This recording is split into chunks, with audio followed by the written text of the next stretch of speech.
사도신경으로 신앙 고백하십니다. 나는 전능하신 아버지 하나님 전지의 창조주를 믿습니다. 나는 그 유일하신 아들 우리 주 예수 그리스도를 믿습니다. 그는 성령으로 잉태되어 동정노 마리아에게서 나시고 본디오 빌라도에게 고난을 받아 십자가에 못 박혀 죽으시고 장서된 지 사흘 만에 죽은 자 가운데서 다시 살아나셨으며 하늘에 오르시어 전능하신 아버지 하나님 우편에 앉아 계시다가 거기로부터 살아있는 자와 죽은 자를 심판하러 오십니다. 나는 성령을 믿으며 거룩한 공교회와 성도의 교제와 죄를 용서받는 것과 몸의 부활과 영생을 믿습니다. 아멘. 오늘 이 아침 하나님께서 우리 모두에게 주시는 생명의 말씀은 누가복음 8장 16절에서 21절까지 말씀입니다. 한 절씩 교독하시겠습니다.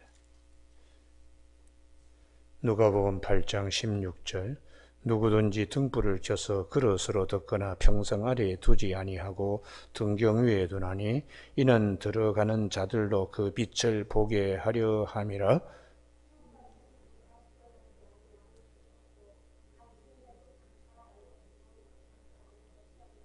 그러므로 너희가 어떻게 들을까 스스로 삼가라. 누구든지 있는 자는 받겠고 없는 자는 그 있는 줄로 아는 것까지도 빼앗기리라 하시니라.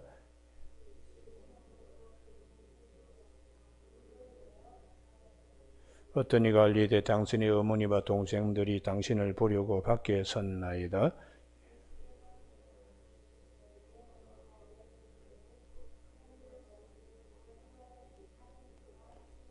아멘. 오늘은 16절 말씀에 누구든지 그 등불을 켜서 그릇으로 덮거나 평상 아래에 두지 아니하고 등경 위에 두나니 이는 들어가는 자들로 그 빛을 보게 하려 함이라 하는 말씀 중심으로 생명의 빛을 보는 은혜와 축복이라는 제목으로 말씀을 나누겠습니다.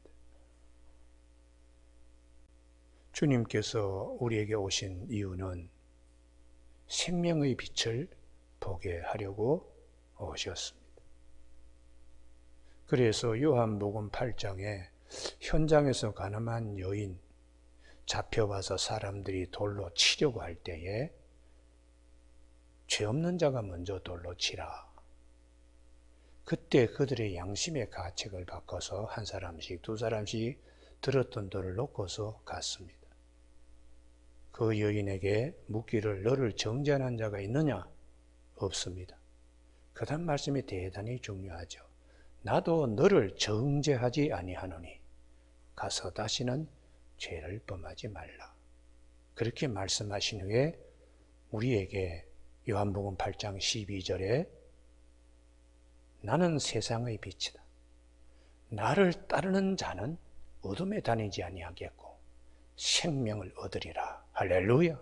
그래서 예수 그리스도께서 우리에게 오신 이유는 죽을 자리에서, 율법의 정죄에서 죽을 자리에서 우리를 자유케 하는, 생명을 얻게 하는 그런 귀한 축복들을 약속하고 있는 것입니다.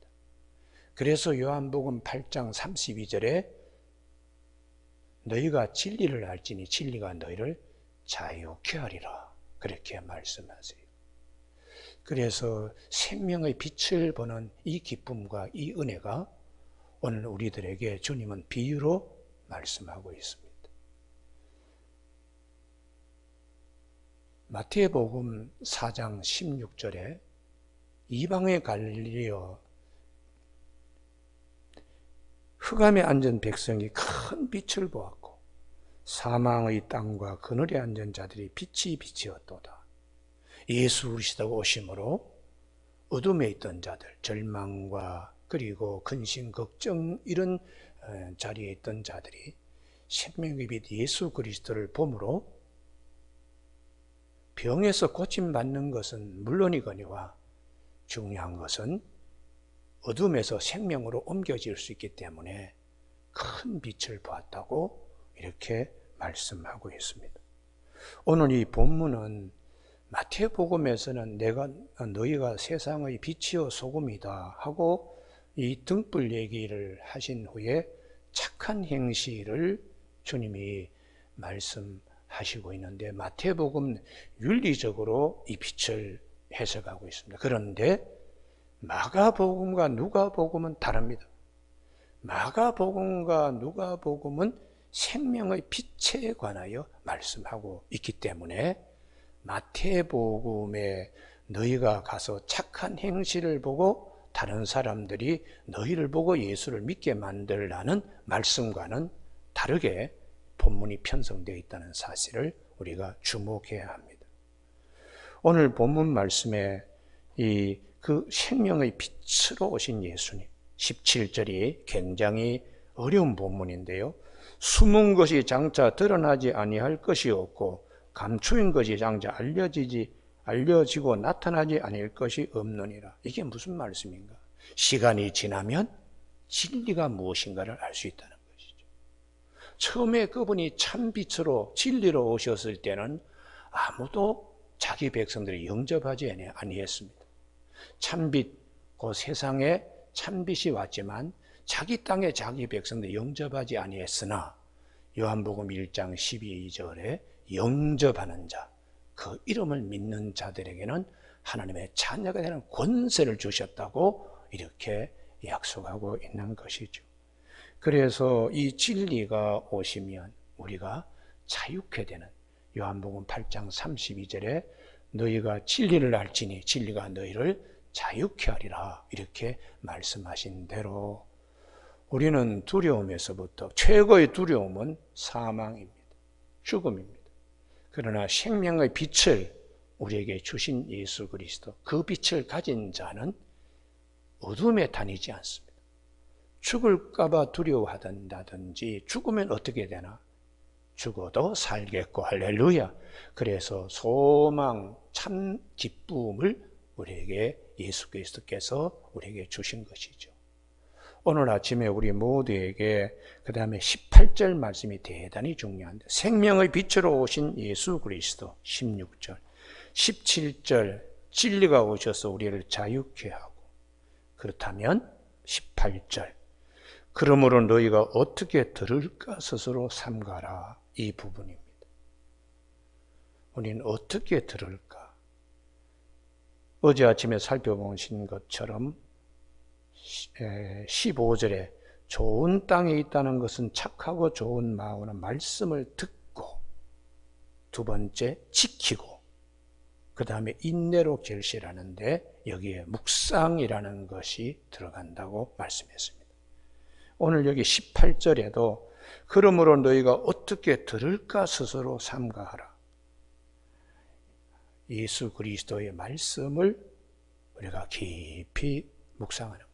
생명의 빛으로 오신 예수 그리스도, 우리를 자유케 하시는 주님의 은혜, 말씀을 깊이 묵상하는 자리에 이르게 되는 겁니다. 그래서 마가복음, 아침에 마가복음 4장 16절을 같이 한번 잠깐 찾아보시죠. 마가복음 4장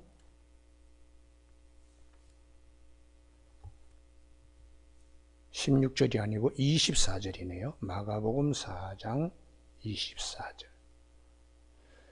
누가복음하고 동일 본문인데 마가복음은 이 말씀을 집어넣었어요. 24절에.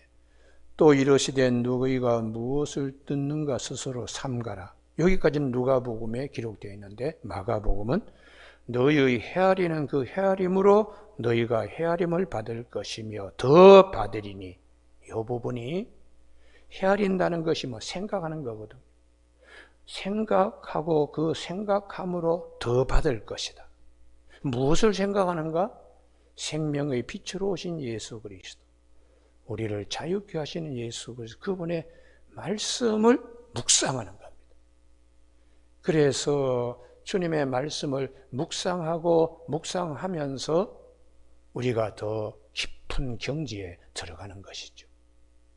그래서 있는 자는 더 받고 없는 자는 있는 것까지도 빼앗기리라. 주님이 말씀에 씨를 뿌렸는데 그 씨를 가지고 계속해서 되새김질하는 거예요. 묵상하면 진리를 깨치게 됩니다.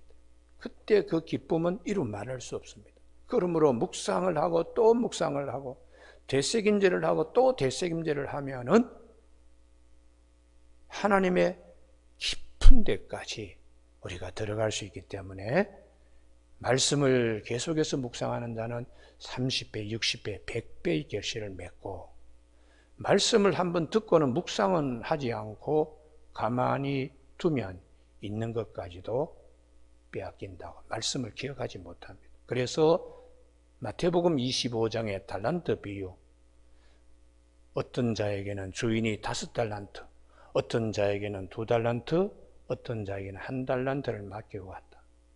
그때의 그 달란트의 핵심이 뭐냐? 말씀입니다. 말씀을 가지고 어떤 사람은 열심히 묵상해서 그 5달란트를 더 남기고, 2달란트 받은 자는 그것도 열심히 묵상하여 2달란트를 남기고는 주님이 아주 칭찬합니다. 있는 자는 더 있게 되게 하시는 하나님.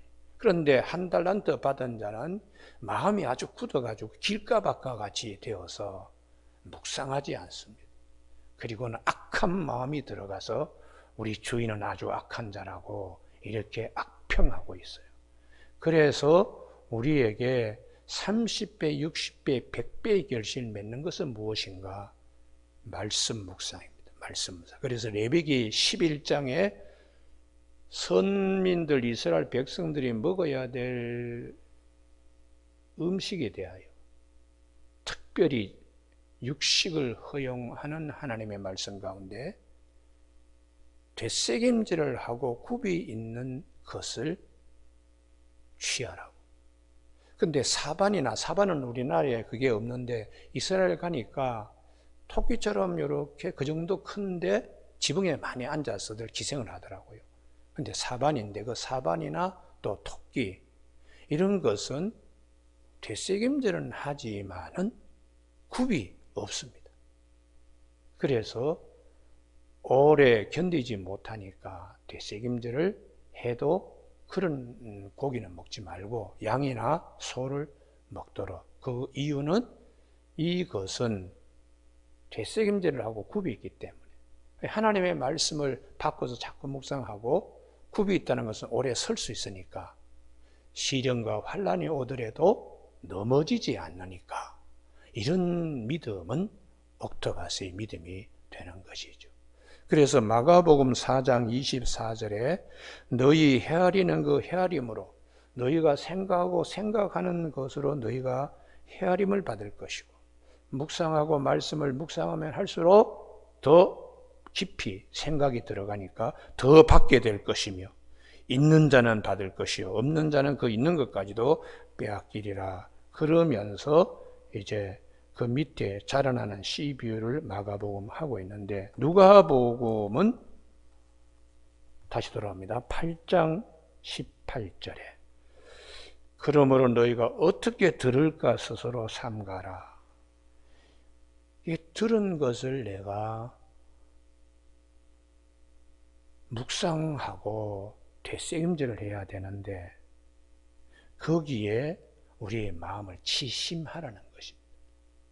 그래서 누구든지 있는 자는 받겠고 없는 자는 그 있는 줄로 아는 것까지도 빼앗기리라. 묵상하지 아니하면 받은 말씀도 잊어버리게 되는 거예요. 그래서 오늘 아침에 시편 1편 3절에 복 있는 사람은 여호와의 율법을 즐거워하며 그 율법을 주야로 묵상하는 자라다. 그는 마치 나무가 시냇가로 옮겨 심은 것 같이 시절을 쫓아 과실을 맺는, 그 과실을 맺는 것이 말씀의 은혜에 내가 묵상을 많이 함으로 예전에는 10개를 알았던 것을 이제는 30개를 가지는 자가 되는 것이죠. 그래서 오늘 아침에 우리 모두에게 영적으로 충만한 것은, 우리 아침에 모두 다 입고 있는 옷처럼 육신의 장막을 입고 있잖아요. 어떤 사람은 70년, 어떤 사람은 80년 이렇게 육신의 장막을 입고 있는, 이것은 항상 변합니다. 항상 변합니다. 내 피부도 6개월 만에 다 바뀝니다. 내 세포도 다 바뀝니다. 흙으로 왔다가 흙으로 가는 것에 투자하지 말고 영에 내 마음에 하나님의 것으로 많이 치장할 수 있어야 됩니다. 할렐루야. 그래서 머리에 뭐 이렇게 비녀를 꽂고 옷에 뭐 금부치를 이렇게 하는 그런 단장을 하지 말고 사도 베드로는 그렇게 했어요. 우리 마음에 숨은 사람, 속사람, 성령으로 거듭난 사람을 주의 말씀으로 묵상해서 자꾸 채색 옷을 입히고 육신은 날마다 부패하고 그렇게 바뀌지만은 나의 속사람은 날마다 새로워지려 그러면 말씀 묵상으로 더 강건한 자가 됩니다. 할렐루야. 그래서 이 말씀이 결국 나를 붙잡아 주는 거예요. 여러분 나이가 많이 들면은 요양병원에 가잖아요. 가서 누워가지고 그 다음에 뭘 하겠습니까? 뭘? 닌게르 수행 맞고 뭐 오늘 추석 같은 날 모처럼 자식들이 뭐 손자 정손자 와서 잘 계시냐? 그게 무슨 의미가 있어요? 무슨 의미? 오직 내 안에 주님이 심어주시는 말씀, 생명의 양식으로 묵상한 우리 속사람이 날마다 새로워져야 됩니다. 할렐루야. 그래서 오늘 본문에 고단 말씀입니다. 예수님의 가족 식구들, 육적으로 주님은 가족이 아니라는 거죠. 21절 예수께서 대답하여 이르시되 내 어머니와 내 동생들은 곧 하나님의 말씀을 듣고 행하는 이 사람들이라. 생명의 빛으로 오시고 말씀으로 오신 예수 그리스도, 그분 안에서 연합되어 있는 자들이 하나님의 나라의 백성이라는 것이. 그래서 우리가 영접하는 자, 곧 그 이름을 믿는 자들에게 하나님의 자녀에 대한 권세를 주셨는데 이것은 혈통으로나 육정으로나 나는 것이 아니다. 오직 성령으로 위로부터 나서, 그래서 우리가 그의 영광을 보니 독생자의 영광이요 은혜와 진리가 충만하더라. 그 은혜와 진리가 충만하다는 것은 말씀 충만입니다. 그래서 오늘 아침에 우리 모두가 하나님의 권석은 누구냐? 말씀으로 하나 되는, 말씀 안에 있는 자들이 하나님의 권석이. 할렐루야. 그래서 아무리 친인척이 뭐 아들이고 딸이고 또 사촌이고 육촌이고 신앙의 노선이 틀리면은 한 교회에 출석이 어렵습니다. 아버지가 담임 목사라도 아들과 딸이 나는 아버지의 말씀이 귀에 들어오지 않아.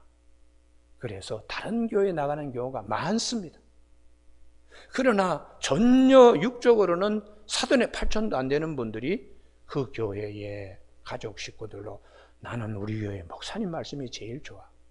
아주 그 유명한 설교가 뭐 조영기 목사님, 곽선희 목사님 부럽지 않게 나는 우리 교회 작은 개척교회지만은 우리 교회 목사님 말씀이 들려.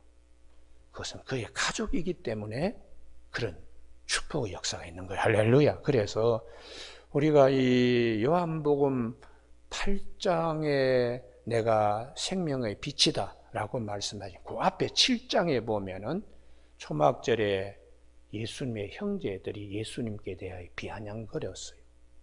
아니 이렇게 훌륭한 일을 하는 분이 뭐 시골 바닥에 이렇게 있습니까? 저 유대에 가서 예루살렘에 가서 자기를 좀 나타내십시오 이렇게 말한 것은 그 형제들까지도 예수를 믿지 아니했다.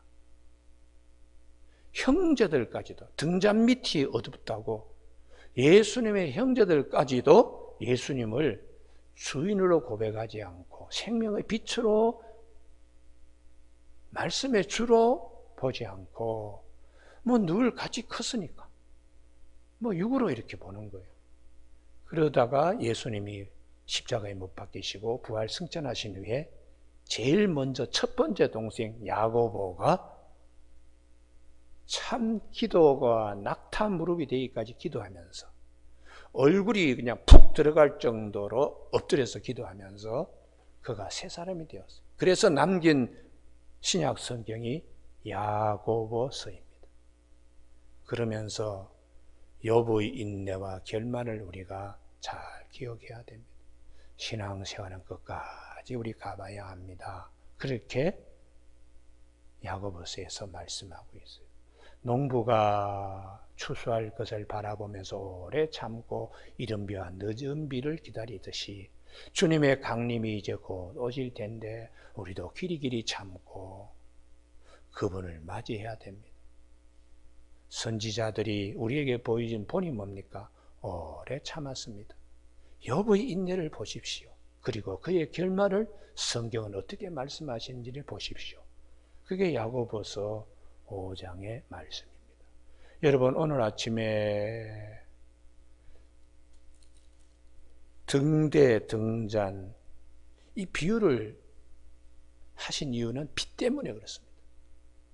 등잔을 불을 켜서 등대에 놓는 이유는 그 빛을 드러내게 하기 위함이라. 하나님께서 예수 그리스도를 우리에게 보내주신 것은 참빛, 생명의 빛을 우리에게 보게 하시려고 보내주신 것이라는 거예요.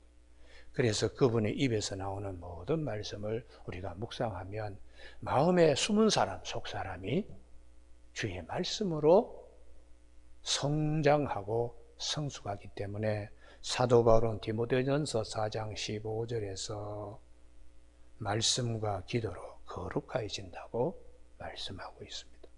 여러분, 오늘 아침에 우리가 무엇으로 예수 그리스도의 가족이 되는가? 말씀을 듣고 30배, 60배, 100배의 결실을 맺으면서 나의 속사람이 유아기에서 청소년기에, 청소년기에서 건강한 청년기로, 그리고 원숙한 경지에 중장년, 노년기에 이르는 것이 말씀으로 그렇게 경륜과 연조가 이렇게 거듭나는 것이 30, 60, 100이 되는 것임을 꼭 기억하는 저와 여러분이 되시길 주님의 이름으로 축복합니다. 기도하시겠습니다. 하나님 아버지, 주께서 우리에게 생명의 빛으로 오셔서 흑암과 어둠과 사망의 골짜기에 있는 자들, 어둠 속에 있던 어둠의 사람들을 주의 자녀로 옮겨지게 하심을 감사를 드립니다. 주께서 우리에게 말씀하신 대로 너희가 전에는 어둠이었더니 이제는 주 안에서 빛이라고 말씀하신 대로 주님께서 우리에게 생명의 빛을 주셔서 언제 어디서든 사망을 두려워하지 않고 영원한 하나님 나라의 생명책에 농명되었을 뿐만 아니라 주님이 오실 때에 부활에 참여할 수 있는 귀한 은혜, 우리가 늘 마음에 되새기면서 주님의 말씀 묵상하고 우리의 속사람이 날마다 성장하여 주의 법에 귀한 것을 보는 기쁨이 있는 우리의 삶이 되도록 성령님 도와주시길 원하옵고 예수님 이름으로 기도드립니다. 아멘. 하늘에 계신 우리 아버지, 아버지의 이름을 거룩하게 하시며 아버지의 나라가 오게 하시며 아버지의 뜻이 하늘에서와 같이 땅에서도 이루어지게 하소서. 오늘 우리에게 이루어갈 양식을 주시고 우리에게 잘못한 사람을 용서하여 준 것 같이 우리 죄를 용서하여 주시고 우리를 시험에 빠지지 않게 하시고 악에서 구하소서. 나라와 권능과 영광이 영원히 아버지의 것입니다. 아멘.